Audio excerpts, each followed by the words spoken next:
read avidly, not just screenplays, but books, and say, okay, I want this.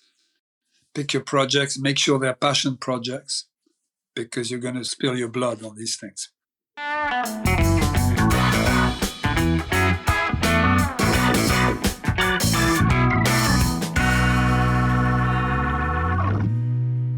Who doesn't love watching a good movie? Whether your preference is a hearty laugh, a good old cry, or a horrific scare, we all enjoy being entertained.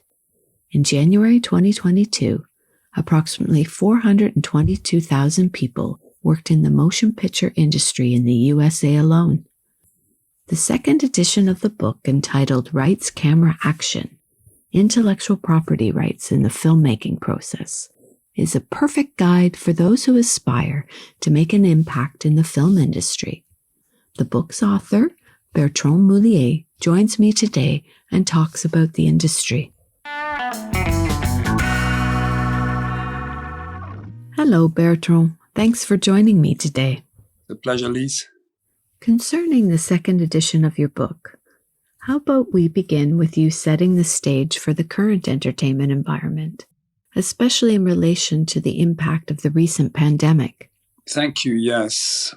Well, filmed entertainment globally has just been through a very, very difficult period, like most other industries and areas of economic activity. It's affected the industry in a number of ways. Of course, the chief factor has been the interruption of much of production activities during parts of 2020 and even more intensely in 2021, where many productions that were due to reach the point where they can start filming had to be put on hold, pending the development of protocols and systems to ensure the right standard of health and safety on film and television production sets. So this interruption has meant that a lot of projects actually then fell apart because the financing, as we'll see later on, of feature films and television series and so on is a fragile construct. The talent may only be available for a short period of time, and if you miss your slot, as it were, then it might be very difficult indeed to actually relaunch the project. So a lot of projects were lost with attendant losses, financial losses to the producers and the talent and the crews working on, that would have been working on those films. So that's the first factor. The second factor is once the industry got its act together, sometimes with the help or in cooperation directly with national governments, to roll out very detailed health and safety protocols for production, then that, of course, did not come at a neutral cost. It's estimated that on average, COVID safety protocols to avoid contamination on sets would have increased budgets, production budgets, what we call below the line cost, the technical cost of making a film, by anything between 5 to 25%, depending on the circumstances, the size of the budget in the film. So these are two very, very important factors.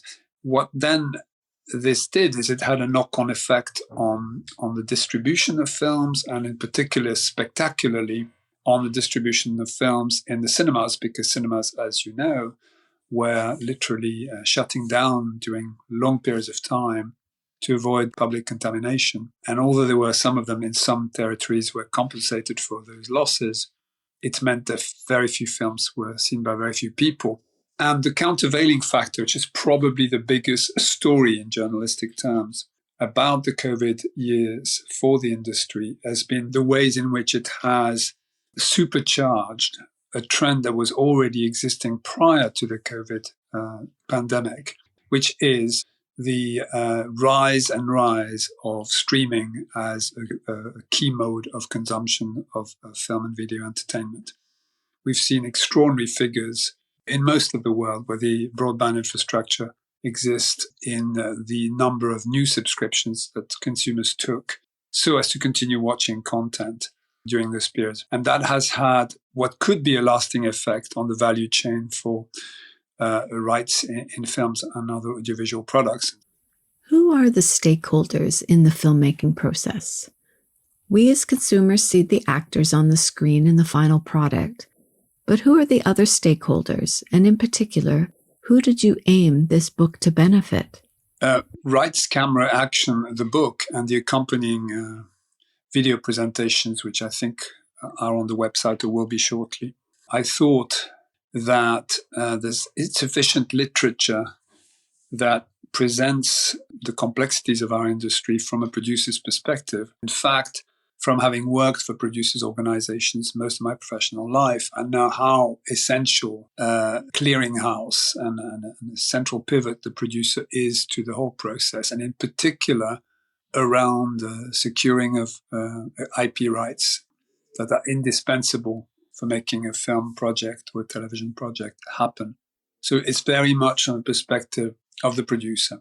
Now, the producer is by no means the only stakeholder in the process. Arguably, the most important, well, equally as important, are the writers of the underlying material, books, plays, journalistic stories, autobiographies or biographies and so on which many films and television series tend to be based. So writers of underlying literary properties are extremely important to the process, although they may not participate directly. The interchange between them and the producers and other talent working in film is essential to the process of what we call development. And then you have, as you mentioned, you have actors, not just the leads, but also the character actors that populate a story. In terms of the creative process on set, there is a sort of, I would argue, a sort of magical triangle, which is very important to get right, which goes from the director to the cinematographer and from director to the production designer and back at the director in a kind of triangle, which if it's harmonious and the three are cooperating well, tends to deliver the anticipated artistic results. This triad is extremely important. And then, of course, there are the hundreds and sometimes the thousands of people whose names appear all too briefly in the end credits, who are the technicians and managerial grades working in production. A film is a very industrialized process. It's departmentalized. It's organized like an army or a factory. And so there is a range of specialist skills that are called on. Not all of these contributors are relevant to IP rights. Some of them are remunerated as a salary or, if you like, as fees just for the technical service they provide.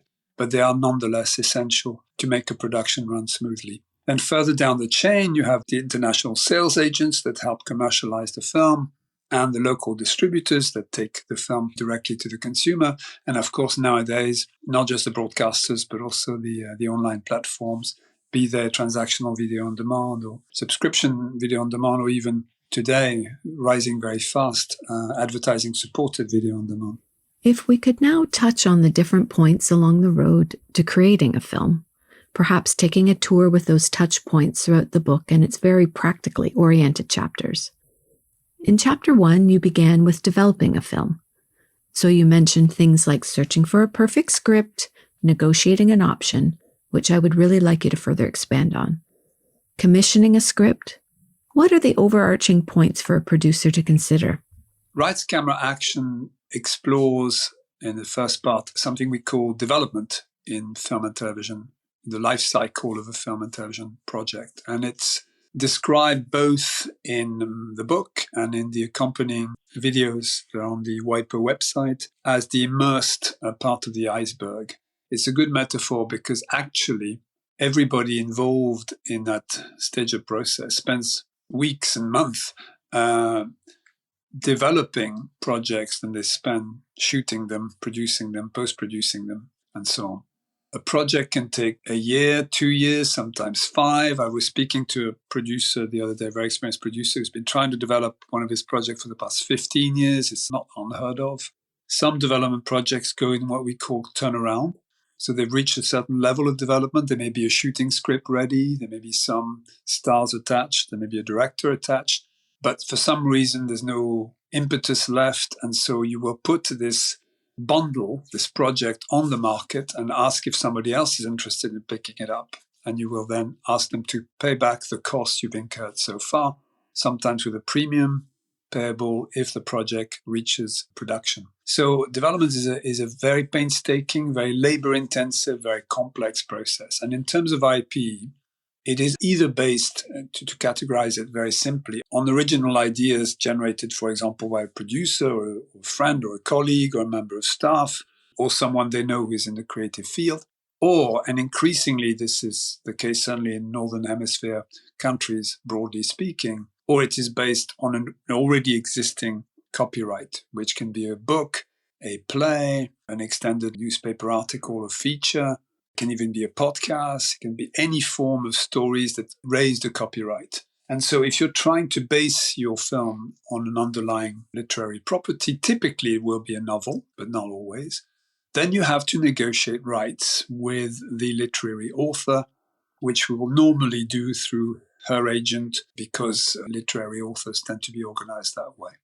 Now, buying out the rights immediately would be uncomfortable for both parties because the author may want to have a chance to say, well, actually, we're not convinced that the project reflects the nature of the work I wrote. But also the producer and her creative team may just want to have a chance to test whether this book can be adapted successfully. So they need time, which is why we've invented this thing called the option, which is not an outright purchase of the rights in the book, but basically you're given, when you purchase an option, an amount of time, which is typically initially 18 months, to try if you can adapt the book into a successful screenplay or a screenplay that would be convincing to financiers that could make a successful film.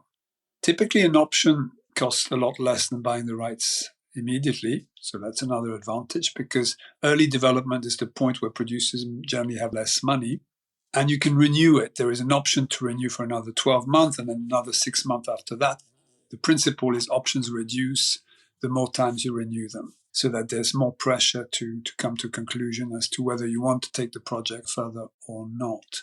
So once you come to a decision, you've maybe during the option period spoken to a screenwriter you want to work with, whom you think is well adjusted to this particular book. You've paid them to maybe write a treatment, an episode outline, what's called sometimes a Bible in television, which contains a number of elements about the character arcs, the storylines, and the mood of the piece, and so on and so forth. Then if you're confident you can take it further, this is the point where you will exercise the option. That means paying the writer fully for the acquisition of the rights to adapt the book into a film or television series, very often both. The tendency at this juncture is for producers to try and buy all the rights, which means that they will tend to buy not just the feature film rights, but also television adaptation, if there are television spin-off potentials, even the adaptation into theatre play, for example, and so on. The tendency these days, from the literary agent's perspective, is to tend to ask for more money and grant fewer rights so that they can exploit rights individually and perhaps maximize the financial returns for the author. The producer has now secured the script and the rights. What would the next step be?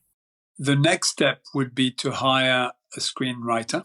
And so it's a question, again, a producer's skill is to identify who would be the best writer or writers. Remember that in television, we now have this phenomenon called the writer's room, where there's one showrunner, a lead writer, and then they have any number of senior writers and junior writers working on various storylines if it's an extended series, for example. You need to have one writer who leads if it's television, and in film, they tend to be less numerous. Either way, you're going to have to also trade on the basis of intellectual property rights. A screenplay is a piece of intellectual property, and you have to acquire those rights. And again, the negotiation can take many shapes and forms. Some screenwriters, some senior screenwriters will insist, for example, on also being credited as executive producer on the project, which means they can collect an additional fee. Some of them may also choose to reserve rights for further adaptation, though that's quite difficult to obtain if you're a screenwriter. And then there are differences between the copyright regime as it's described, which prevails in countries like the United States, Britain, and Ireland, and a few African countries as well, which tends to put the producer at the center of IP ownership, which has a presumption that he who commissions and arranges the financing for the work has the presumption of ownership of the initial copyright. That is set against the tradition of droit d'auteur, which you find in Latin countries, for example, in Latin America, in France, in Spain, in Italy, and so on, where the individual author is at the center of the system. So in France, for example, when you hire a screenwriter, she will be remunerated both on a, if you like, salaried basis, on a fee for a technical service of producing a screenplay. But she will also be owning in a share in the rights in the film, not just the screenplay itself, but the finished film. And she will then be remunerated as such, which means that she will receive a modest entitlement expressed in percentage terms, the price to the consumer. And these are, of course, adjusted to what we call collective bargaining, which are complex negotiations between producers, trade associations, and unions representing screenwriters. At what point does a producer need this to secure funding? The producer will be at some point thinking about securing finance for the film. And that takes place at different junctures. I wish there was a magical formula. It really all depends on the producer's credibility and reach in the marketplace, on where the screenplay or the treatment and the various development elements are at, on whether you've attracted a bankable director to the project who is prepared to come into the room to pitch the project with you. There is generally a sense that there is a grave danger in pitching a project to financiers when you're not sure it's quite ready to be shown. Because if certain key financiers pass over a project, this being quite a gossipy industry, it may have the mark of death over it, and then no amount of effort to try and resuscitate it at a later stage may bear fruit. It's not always the case, but it's something to watch for. So this is quite an obscure alchemical area of filmmaking, but the producers will intuitively know who to go to first. And there tends to be a domino effect. For example, taking the United Kingdom, if you go to the British Film Institute with a screenplay and they say, we will pledge X amount as equity, as soft equity, which is recoupable after the commercial equity investors will have recovered their investment. And you can go to other financiers with a commitment letter that says, providing that you find the finance from other sources, we will come in as your partner. Then it becomes easier to use that lever to convince other players in the marketplace to come in, because each of these organizations, be they public or private, carries a certain image and certain credibility. So if you have, BBC Film behind you saying we will commit a license fee of X and an equity investment of Y, into the project, providing you can close the finance on the gap that remains to be financed, then that helps you get to where you're trying to get to.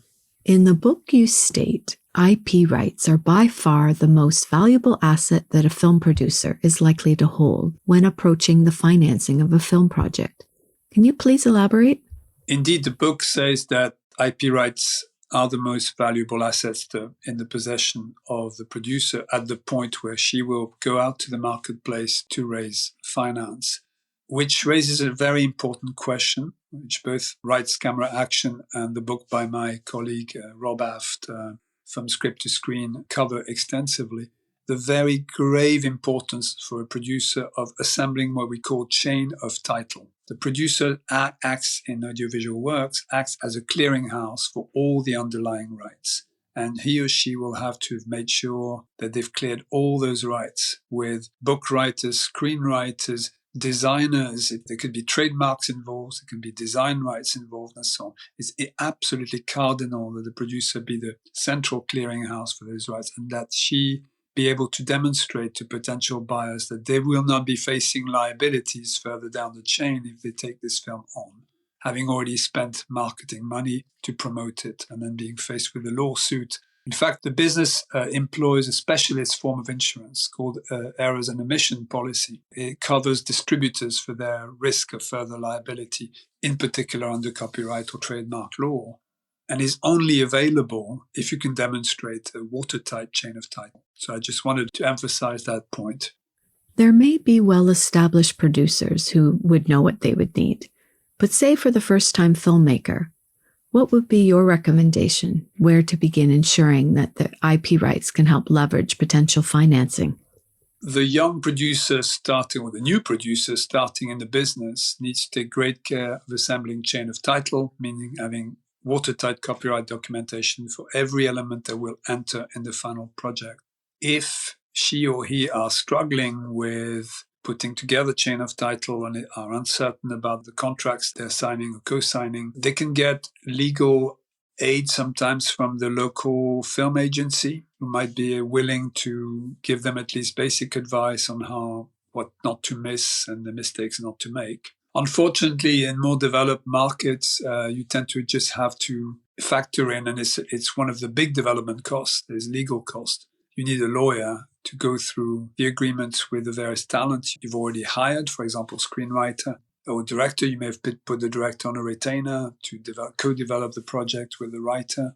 And indeed, in securing the agreements with a key talent who will appear in front of the camera. So advice may be available for free from screen agencies, but otherwise you're facing quite substantial, often, legal cost as you get a project to the point where it's about to go into principal photography. How about we move on now to talk about financing through IP rights? The book Rights Camera Action tends to focus mostly on the feature film model. That was an artificial choice born of wanting to keep things focused and simple.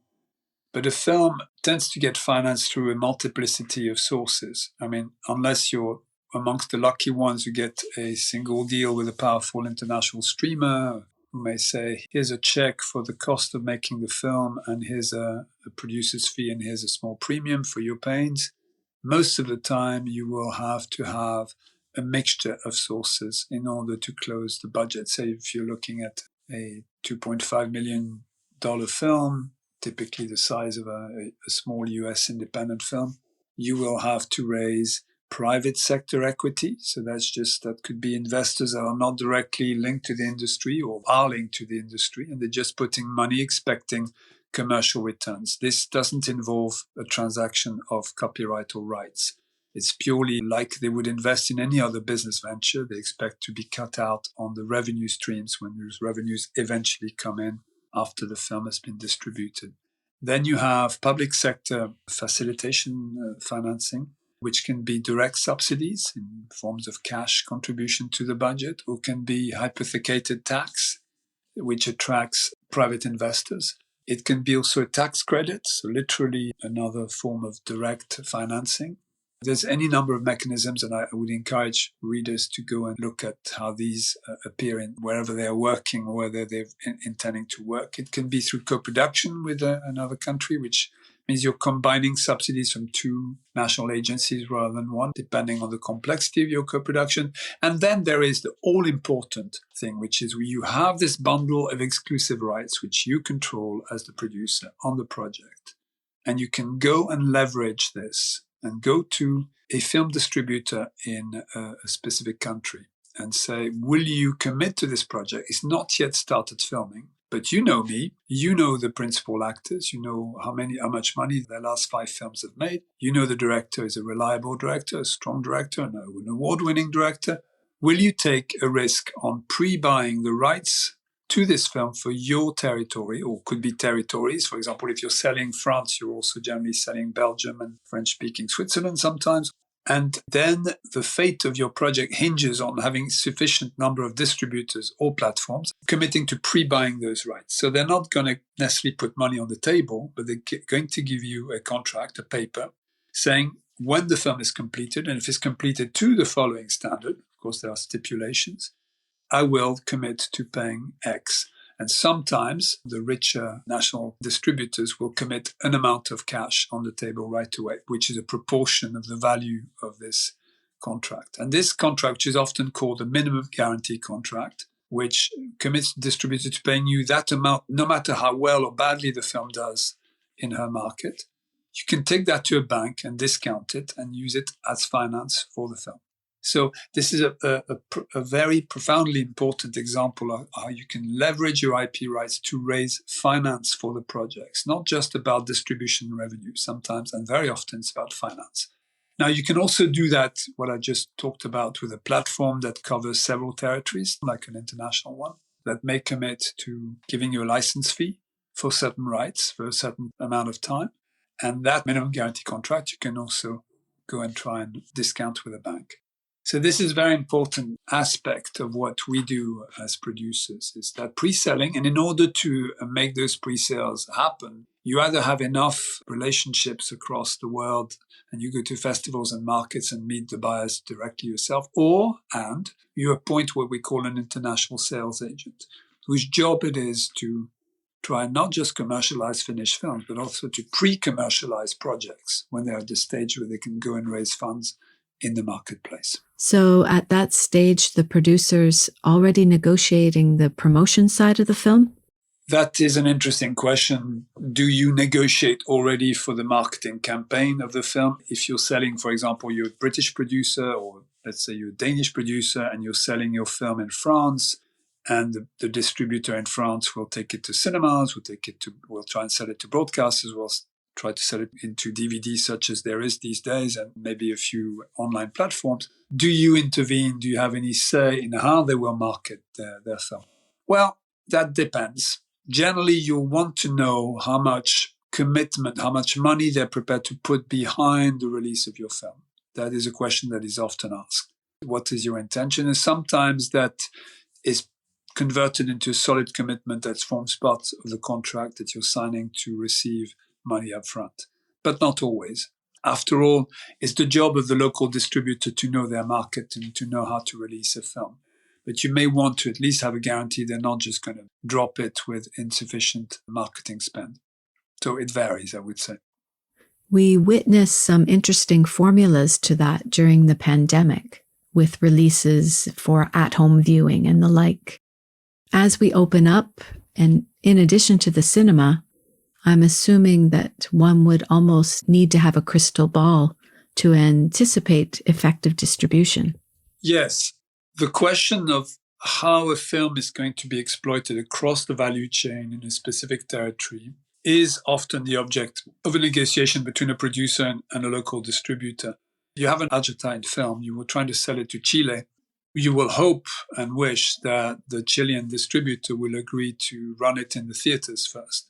Unfortunately, especially after 2 years of COVID, fewer people are going back to the cinemas. And the cost of releasing and promoting the film are the same for an audience that may have been half what it used to be. I had a recent case on the French market where they had half what they expected to have, and now expect that this will be more and more the case. So the temptation is to say, well, look, instead of going to the theaters, we're going to skip that altogether, maybe just do a gala screening, and we'll take it straight to transactional video on demand.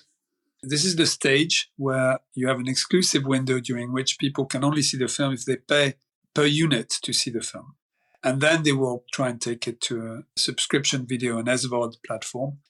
That is problematic for many independent films because the promotional effect of taking a film to the theater first is still there. And if you're missing this, then it may affect the performance of your film in the rest of the value chain. But it seems to be the way that things are moving at the moment, unfortunately. You mention in the concluding portion of the book that there is a myth that online distribution is dramatically less costly than it was in a market dominated by analog technologies. Could you help us debunk that myth? Yes, thank you. That's a very good question. So is online distribution cheaper than traditional analog distribution? There's been a lot of myth making around this, whereby you just put it online and it flies, and people come in and they pay a couple of dollars and off you go. In fact, it's a lot more complex than this. First of all, you have a dire lack of harmonization in the standards of onboarding a film or a TV series or any form of audiovisual content by platforms, be they transactional video on demand or subscription video on demand or advertiser-supported video on demand or broadcaster-related catch-up video on demand services. And there's as many standards, it seems, as there are brands out there in the marketplace. So you need to encode in so many different ways, which doesn't do any favors to your cost base. You have different standards in terms of what metadata, for example, the buyer is expecting to receive. Very often there are issues around marketing elements, being photographed, references to cast biographies, whatever else you've got that promotes the film. It goes from very, very low standard to exacting very high standard. And all this it basically becomes a specialized form of distribution that requires a specialist skill set if you're trying to sell your film across a wide range of platforms. By the way, AVOD in particular, advertiser-supported video on demand, in markets like America, and now increasingly other regions of the world, Asia, for example, have become great opportunities for smaller independent films to find market outlets. But you do have all these issues around encoding, metadata, delivery standards in general that have led to a specialist skill set, which is represented by a newfangled form of distributor called the aggregator. And the job of the aggregator is to satisfy the demands of a whole range of online platforms, which generally prefer to have bulk content than have to decide on every single film whether it fits their brand identity and how they're trying to reach the audience or not. They're relying on these aggregators to literally aggregate a lot of content, clear all the issues around encoding and onboarding requirements. And they do that for you. And if the producer goes down that route or the sales agent goes down that route, then of course there'll be added fees on top of the existing distribution fees, but they perform a very useful service in facilitating that transfer. So beware those who say online distribution is a lot cheaper. It's not that significantly cheaper. It's certainly, anything is cheaper than the old analog system where we had 35 millimeter prints, each of which cost a four-figure or more. With a kind of old-fashioned marketing campaign, it's true that social media, for example, can cut corners in that respect. But don't be too easily seduced by the notion that online distribution is cheaper. We should probably now talk about production risks. With every production, there is a delivery risk. And this delivery risk is managed differently depending on where you are. In the more advanced, more developed, sophisticated Northern Hemisphere market economies, to a lesser degree in some of the Indian film output, there are specialized insurers called completion guarantors or completion bond companies. Completion guarantees is a specialist form of insurance, which again, if you have secured your chain of title and you have an E&O policy, it works a little bit in the same way, but it focuses on production, the delivery risk, meaning if something goes terribly wrong and you can't finish the film. And this is a specialist form of insurance whereby those companies are crewed by very experienced technical producers. We call them line producers or unit production managers. They will bring their expertise to those companies. And these are people who can arrive on a film set, spot immediately what the managerial issues are, and either turn the production around, or if they can't do this, declare that the production has to shut down and everybody has to take a loss. And normally then they directly would cover that loss on behalf of the financiers who have insured themselves through that completion bond. What tends to happen most of the time, luckily, is that these people come in onto a movie set when there is trouble, and what they will do is troubleshoot. They have what's called takeover rights that are contractual rights. They can basically sack the producer and take over. They can sack anybody and take over and replace in the name of doing what's necessary to finish the film. But most of the time, what they'll do is they'll be a lot more diplomatic. They will act as they'll stop the production. They'll sit somewhere with the producer and the line producer and the kind of production office team, and they will redesign the schedule. They will try to address every single trouble, look at the cash flow issues on the production, try to sort it out and put things back on track. So that's their primary role in managing the risk.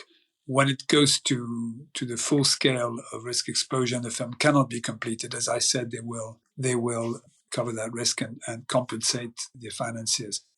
What I just described is calling the bond in. When the bond isn't called, then the premium that was charged to the production budget as a fixed cost, a proportion of which, generally half of this, is rebated to the producers. Now, there are other ways of managing risk. For example, in television series, in European public service broadcasters, the risk is generally assumed by the broadcaster to whom you're delivering the finished film.